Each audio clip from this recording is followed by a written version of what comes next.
election was one of the most dramatic in decades. The voter turnout was a low 58%. The campaign trail was full of twists and turns that persisted even after the election. The winner, Republican candidate Donald Trump, found himself besieged by negative media coverage and protests in cities around the nation.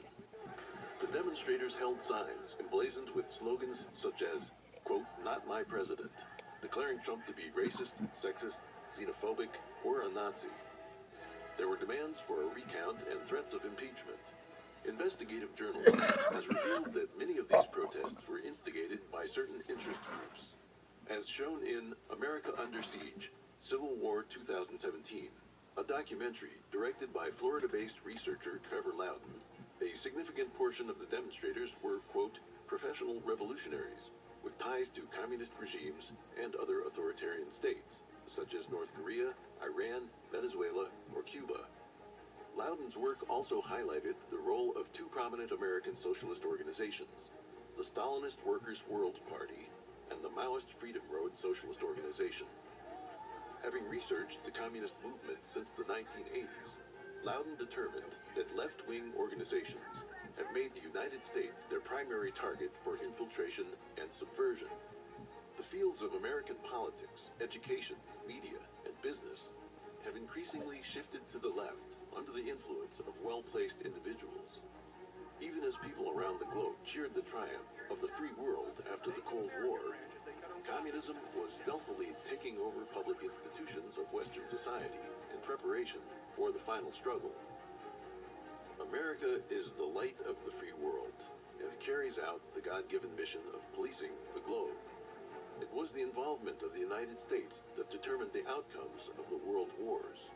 During the Cold War, facing the menace of nuclear holocaust, America successfully contained the Soviet bloc until disintegration of the Soviet and Eastern European communist regimes. The founding fathers of America applied their knowledge of Western religious and philosophical traditions to write the Declaration of Independence and the Constitution of the United States. These documents recognize as self-evident the rights bestowed upon man by God, starting with the freedoms of belief and speech, and established separation of powers to guarantee the republican system of government. While the United States fought a civil war, that war was for the purpose of fully realizing America's founding principles by ending the institution of slavery. Over 200 years, those principles have done an unparalleled job of promoting domestic tranquility and securing the general welfare promised in the preamble to the Constitution. The freedom of the Western Hemisphere runs directly counter to the goal of communism, which is to enslave and destroy humanity. Masking itself with the beautiful vision of a collective egalitarian society, communism directed its envoys in human society to carry out its schemes across the entire world. While communism manifests itself in Eastern countries, such as the Soviet Union or China, as totalitarian governments, mass killing, and the destruction of traditional culture, it has been silently and steadily gaining control over the West using subversion and disinformation. It is eroding the economy, political processes, social structures, and moral fabric of humanity to bring about its degeneration and destruction. Since the Communist Party does not have leadership over Western countries, communist supporters, wittingly or not, disguise themselves by infiltrating all sorts of organizations and institutions. There are at least four major forces driving communist subversion in the West. The first agent of subversion was the Soviet Union, which founded the Communist Third International, also known as the Comintern, to spread revolution worldwide. The second means of subversion was effected by local communist parties, which worked with the Soviet Communist Party and the Comintern. Third, economic crisis and social upheaval have encouraged many Western governments to adopt socialist policies in the last few decades, resulting in a steady shift to the left. The fourth force of subversion comes from those who sympathize with and support the Communist Party and socialism. These fellow travelers serve communism as a fifth column of useful idiots within Western society, helping to destroy its culture, sow moral degeneracy, and undermine legitimate government.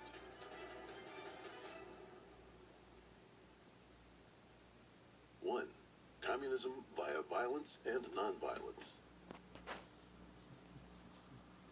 In the popular imagination, the Communist Party is synonymous with violence, and with good reason. In the Communist Manifesto, Marx and Engels said, quote, "The communists disdain to conceal their views and aims. They openly declare that their ends can be attained only by the forcible overthrow of all existing social conditions." The fact that the communist regimes of Russia and China took power through violent revolution and used violence as a tool of repression drew attention away from communism's less visible forms. The branch of Marxism that advocates violent revolution is represented by Leninism, which adapted the theory in two significant respects.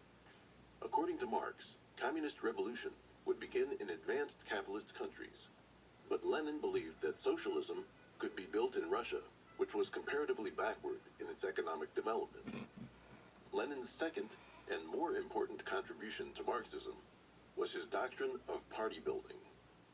Party building basically consisted of adopting the techniques of coercion, deception, and violence found in criminal organizations, and animating them with Marxist socio-economic theory. According to Lenin, the working class is incapable of developing class consciousness or demanding revolution on its own, and it must be rallied to action by external action. The agents of revolution would be organized in a highly disciplined proletarian vanguard, the Communist Party. The British Fabian Society, founded in 1884, a year after Marx's death, took a different path in the struggle to impose socialism. The Fabian logo depicts a wolf in sheep's clothing, and its name is a reference to Quintus Fabius Maximus Verrucosus, the Roman general and dictator famous for his delaying tactics.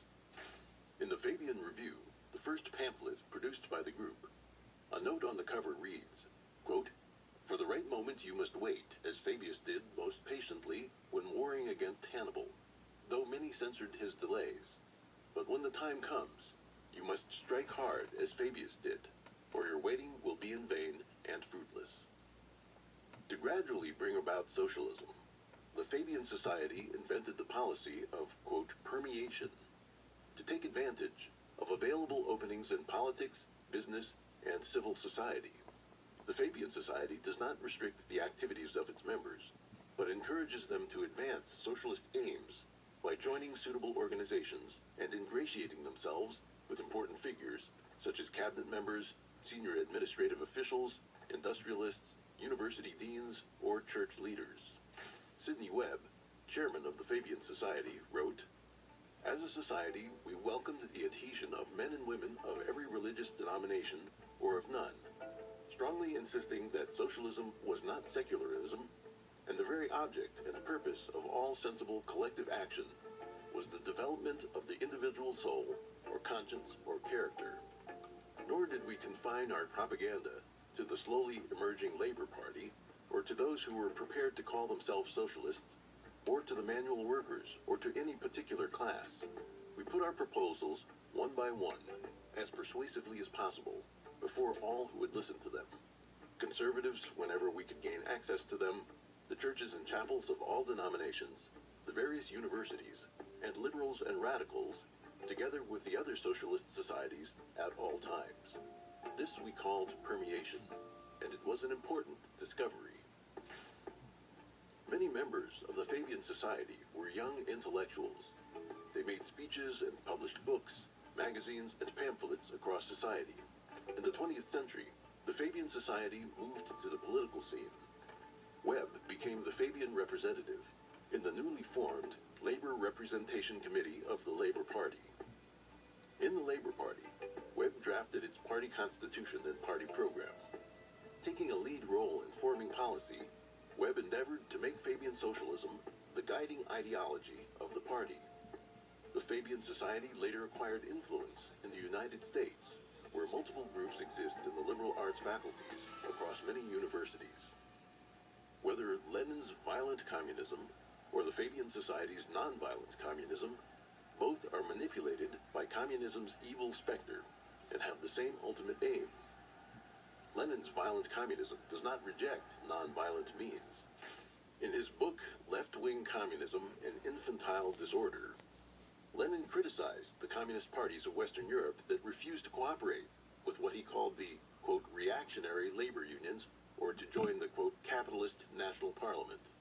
Lenin wrote in his book, for a communist, with a correct understanding of his own ends, the art of politics lies in correctly calculating the conditions and the moment when the proletarian vanguard can take over power successfully.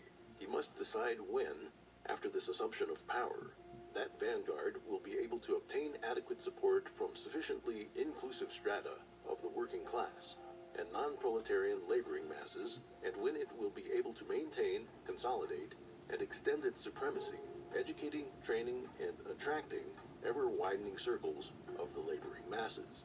Lenin stressed again and again that the communists must hide their real intentions. To seize power, no promise or compromise can be ruled out. In other words, to achieve their goals, they can be shamelessly immoral.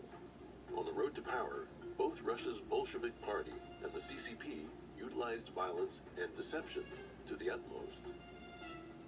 The brutality of the Soviet and Chinese communist regimes has drawn attention away from the nonviolent communism found in the West. George Bernard Shaw, an Irish playwright and representative of the Fabian Society, once wrote, quote, I also made it quite clear that socialism means equality of income or nothing, and that under socialism, you would not be allowed to be poor. You would be forcibly fed, clothed, lodged, taught, and employed whether you like it or not.